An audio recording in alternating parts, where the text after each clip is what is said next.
She's psychotherapist Amy Morin, who is the author of 13 Things Mentally Strong People Don't Do. Amy, thanks for joining us. Thanks for having me. Now, as I understand it, you just laid out the situation involving your mom and your husband. Was that what started the notion of putting together this book? Yeah, I'm a psychotherapist, so I was always interested in psychology, but it was really after I had experienced those losses that my journey with mental strength became personal. And then a few years later, I was faced with the terminal prognosis of my father-in-law's cancer. And unlike the death of my mother and my husband, which were both very sudden and unexpected, this time I knew what was coming. I knew that I was going to be facing grief. And so it was then that I sat down and I wrote my list of the 13 things mentally strong people don't do as a reminder of all those things that could hold me back from being strong and courageous while I was facing this once again. Amy, our sincerest condolences to you. It's just hard to imagine that you've gone through so much being as young as you are. What did you learn? You said you learned 13 things that strong people do. For those of us who have lost people close to us, what do you recommend that we do? How do we help go through that grieving process?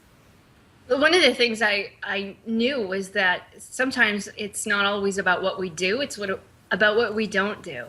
And that I could have all the good habits in the world, but sometimes there are those bad habits that hold us back. And so I knew the reason that the first thing on my list is that mentally strong people don't feel sorry for themselves, because I knew that self-pity was just going to hold me back, that my situation was sad and it was okay to feel bad. But if I experienced self-pity or indulged myself in feeling sorry for myself, I was just going to hold myself back from being able to move forward.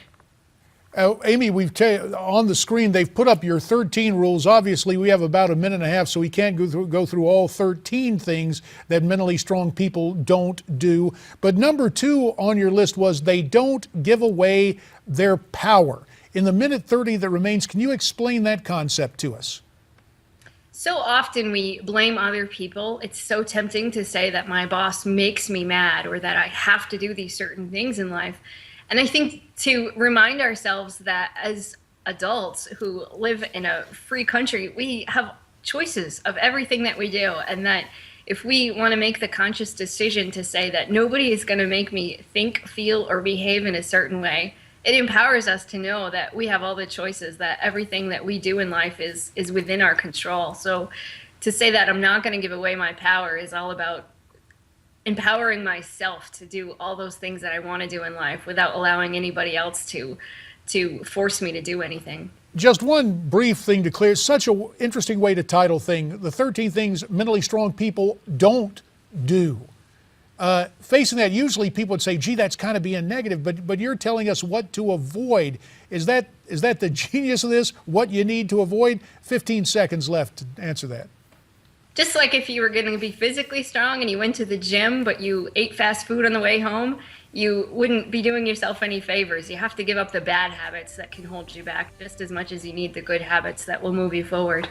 Fair enough. Amy Morin, we appreciate your time, and the title of the book again, 13 Things Mentally Strong People Don't Do.